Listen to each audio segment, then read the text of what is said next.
అన్నమయ్య జిల్లాలో విషాద ఘటన చోటు చేసుకుంది. పీలేరు మండలం బాలమూరిపల్లి వద్ద కారు అదుపు తప్పి బావిలోకి దూసుకెళ్లింది. ఈ ప్రమాదంలో కారులో ఉన్న 5గురిలో 3 అక్కడికక్కడే మరణించారు. మరో 2 స్థానికుల సహాయంతో ప్రాణాలతో బయటపడ్డారు. సమాచారం అందుకున్న పోలీసులు సంఘటనా స్థలానికి చేరుకొని మృతదేహాలను వెలికి తీశారు. జేసీబీ సహాయంతో కారును బావిలో నుంచి తీయించి మృతదేహాలను పోస్టుమార్టంకు తరలించారు. ఈ ఘటనపై కేసు నమోదు చేసుకుని దర్యాప్తు చేస్తున్నారు.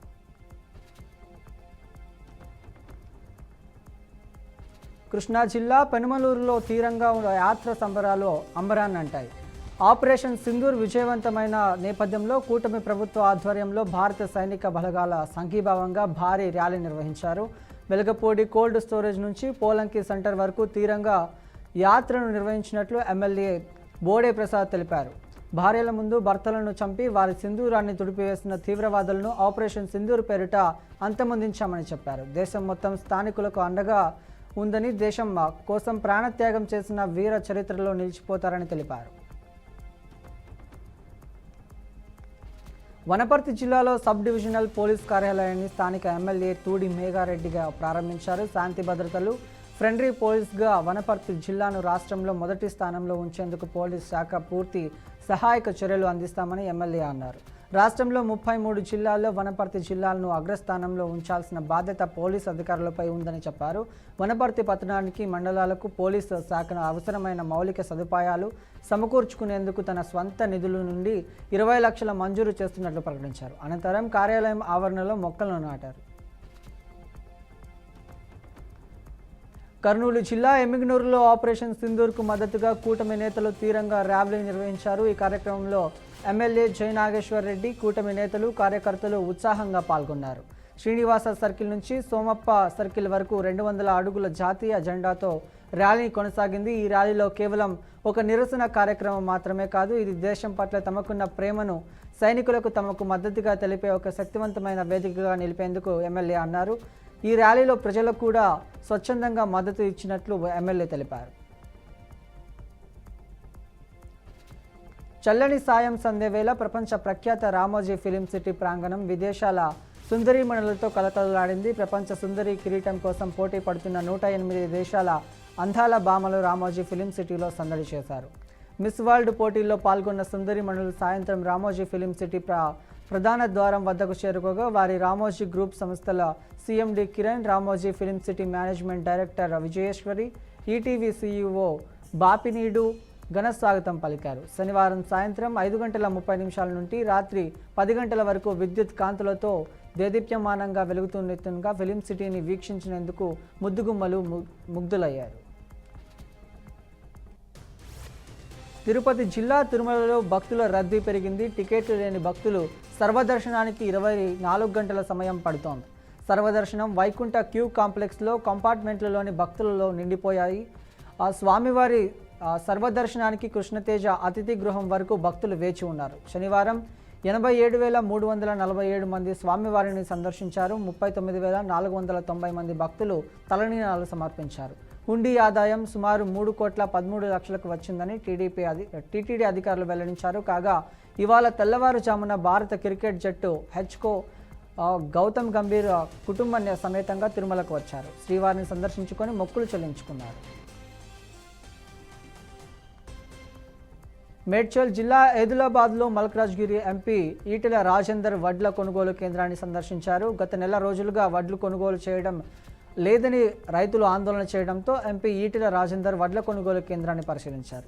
వర్షాలు పడి మొలకలు వచ్చి కాలువల్లో కొట్టుకుపోతున్నాయని రైతులు ఆవేదన వ్యక్తం చేశారు. 48 గంటలు హమాలీలను ఏర్పాట్లు చేసి కళ్ళంలో వడ్లన్నీ కొనుగోలు చేయాలని ఈజే సుగునాక్ భాయ్ని ఈటెల ఆదేశించారు. తమిళనాడు రాష్ట్రంలో చెన్నై అరుదైన సంఘటన చోటు చేసుకుంది. చెన్నై తీరామణి రహదారిపై భారీ గుంత ఏర్పడింది. ఆ సమయంలో ఆ రోడ్డుపై నుంచి వెళ్తున్న కారు గుంతలో పడిపోయింది. ఈ సంఘటన చూసిన స్థానికులు ఒక్కసారిగా భయభ్రాంతులకు గురయ్యారు. సినిమాల్లో గ్రాఫిక్స్కు మించిపోయేలా ఈ సంఘటన జరిగిందని షాక్ అయ్యారు. ఈ సంఘటన జరగగానే ట్రాఫిక్ అధికారులు వెంటనే అలర్ట్ అయ్యారు. గుంతలో పడ్డ కారును బయటకు తీశారు. అందులో ప్రయాణిస్తున్న వారికి తీవ్ర గాయాలయ్యాయి. వాళ్ళని వెంటనే ఆసుపత్రికి తరలించారు. వర్షం కారణంగా రోడ్డు కుంగినట్లు అయిందని అధికారులు అంచనా వేస్తున్నారు.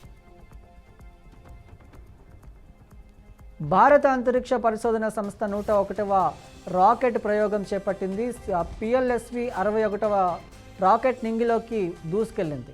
భూపరిశీలనకు చెందిన ఈఓఎస్ 9 ఉపగ్రహాన్ని పిఎస్ఎల్వి నింగిలోకి తీసుకెళ్లింది. కాసేపటి తర్వాత పిఎస్ఎల్వి 61 ప్రయోగంలో సాంకేతిక సమస్య ఎదురైంది. దీంతో పిఎస్ఎల్వి ప్రయోగం పూర్తి కాలేదు. మూడో దశ తర్వాత రాకెట్లో సమస్య వచ్చింది. విశ్లేషణ తర్వాత తిరిగి వస్తామని ఇస్రో చైర్మన్ నారాయణ్ వెల్లడించారు. అమెరికాలో పెను తుఫాన్ బీభత్సం సృష్టించడంతో 21 మంది దుర్మరణం చెందారు. పలువురు తీవ్రంగా గాయపడ్డారు. ముఖ్యంగా కెంటకీ, మిస్సౌరీ రాష్ట్రాల్లో టోర్నడోలో తీవ్ర నష్టాన్ని కలిగించాయి. కెంటకీ రాష్ట్రంలో 14 మంది, మిస్సౌరీ రాష్ట్రంలో 7 మృతి చెందారు.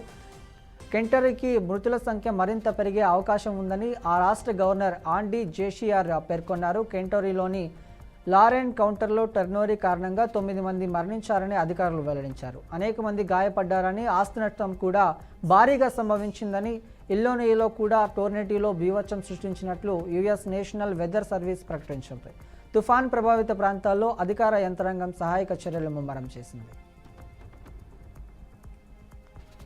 పాకిస్తాన్కు గూఢచర్యం చేస్తూ భారత్కు చెందిన సున్నితమైన సమాచారాన్ని చేరవేస్తున్నారన్న ఆరోపణలపై హర్యానాలో 6 వ్యక్తులను పోలీసులు అరెస్ట్ చేశారు. వారిలో ఒక మహిళా యూట్యూబర్ కూడా ఉన్నారని వెల్లడించారు. వీరంతా పాక్ నిఘా సంస్థ ఐఎస్ఐకు చెందిన. తరచూ సంప్రదింపులు జరుగుతున్నాయని, శత్రు దేశానికి సున్నితమైన సమాచారం చేరవేస్తున్నారని పోలీసులు తెలిపారు. ఆ 6 హర్యానాలో వివిధ ప్రాంతాల నుంచి అదుపులోకి తీసుకున్నారు. హిస్సార్ ప్రాంతం నుంచి అరెస్ట్ అయిన మహిళా యూట్యూబర్ పేరు జ్యోతి మల్హోత్రా అని పోలీసులు చెప్పారు. ప్రస్తుతం న్యాయస్థానం ఆమెకు 5 రోజుల రిమాండ్ విధించింది. భారత్ బంగ్లాదేశ్కు బిగ్ షాక్ ఇచ్చింది. బంగ్లాదేశ్ నుంచి దిగుమతి అయ్యే రెడీమేడ్ దుస్తులు, ప్రాసెస్ చేసిన ఆహార పదార్థాలు సహా భారత్ వస్తువుల ఆంక్షలు విధించింది. ఈ మేరకు వాణిజ్య మంత్రిత్వ శాఖ పరిధిలో directorate general of foreign trade notification విడుదల చేసింది. తాజా నోటిఫికేషన్ ప్రకారం బంగ్లాదేశ్ నుంచి రెడీమేడ్ దుస్తులు కోల్కతా, నవాషియా ఓడరేవుల ద్వారా మాత్రమే అనుమతించనున్నారు. అలాగే ఈశాన్యంలో ల్యాండ్ ట్రాన్సిట్ పోస్టుల నుండి కూడా పలు వస్తువులను దిగుమతి నిషేధించింది. నైరుతి రుతుపవనాలు మరో 10 రోజుల్లో కేరళను తాకనున్నాయని వాతావరణ విభాగం వెల్లడించింది. వాస్తవానికి ఇవి ఈ నెల 22న అండమాన్, 26న శ్రీలంకను తాకొచ్చని భావించగా అందుకు 10 రోజుల ముందుగానే శ్రీలంకలోకి ప్రవేశించాయి. ప్రస్తుతం శ్రీలంక, అండమాన్లో విస్తరించాయి. తాజాగా ఈ నెల 27 నాటికి కేరళను తాకే అవకాశం కనిపిస్తోందని ఈఎండీ తెలిపింది. రాబోయే రోజుల్లో మరింత వేగంగా కదలడానికి అనుకూల పరిస్థితులు ఉన్నాయని చెప్పింది. మరోవైపు పశ్చిమ మధ్య బంగాళాఖాతంలో ఉపరితల ఆవర్తనం కొనసాగుతుంది. దీని ప్రభావంతో రాగల 3 రోజుల్లో రాష్ట్రంలో పలు ప్రాంతాల్లో తేలికపాటి నుంచి ఓ మోస్తరు వర్షాలు కురిసే అవకాశం ఉందని ఐఎండీ పేర్కొంది. గాల్లో ప్రయాణిస్తున్న విమానంలో ఊహించని పరిణామం చోటు చేసుకుంది. సుమారు 200 మంది ప్రయాణికులతో వెళ్తున్న లుఫ్తాన్సా విమానం దాదాపు 10 నిమిషాల పాటు అసలు పైలటే నియంత్రణ లేకుండా ప్రయాణించింది. కెప్టెన్ వాష్రూమ్ వెళ్లిన సమయంలో కో పైలట్ అకస్మాత్తుగా స్పృహ కోల్పోవడం ఈ భయానక పరిస్థితికి కారణమైంది. ఈ ఘటన గత ఏడాది ఫిబ్రవరి 24లో జరగగా దీనిపై జరిగిన దర్యాప్తు వివరాలు తాజాగా వెలుగులోకి వచ్చాయి. తమిళనాడులో ఘోర రోడ్డు ప్రమాదం చోటు చేసుకుంది. టూరిస్ట్ వ్యాన్ బస్సు ఢీకొన్న దుర్ఘటన 8 ఏళ్ల పాపతో పాటు 4 మృతి చెందారు. తుత్తుడుకూడి నుంచి విహారయాత్రకు వెళ్తున్న వ్యాన్ కరూరు జిల్లా వెన్నామలై దగ్గర ప్రమాదానికి గురైంది. సాలెం నుంచి కరూరు వెళ్తున్న లగ్జరీ బస్సు వెన్నామలై దగ్గర వ్యాన్ను ఢీకొంది. ఈ ఘటనలో 4 చనిపోగా 15 మందికి పైగా గాయపడ్డారు. క్షతగాత్రులను కరూరు ప్రభుత్వ ఆసుపత్రికి చికిత్స నిమిత్తం తరలించారు. పోలీసులు ఘటనా స్థలానికి చేరుకొని కేసు నమోదు చేసి దర్యాప్తు చేస్తున్నారు. బస్సు డ్రైవర్ అతివేగంగా వెళుతూ బస్సు అదుపు తప్పడమే ప్రమాదానికి కారణమని ప్రాథమిక దర్యాప్తులో తేలింది.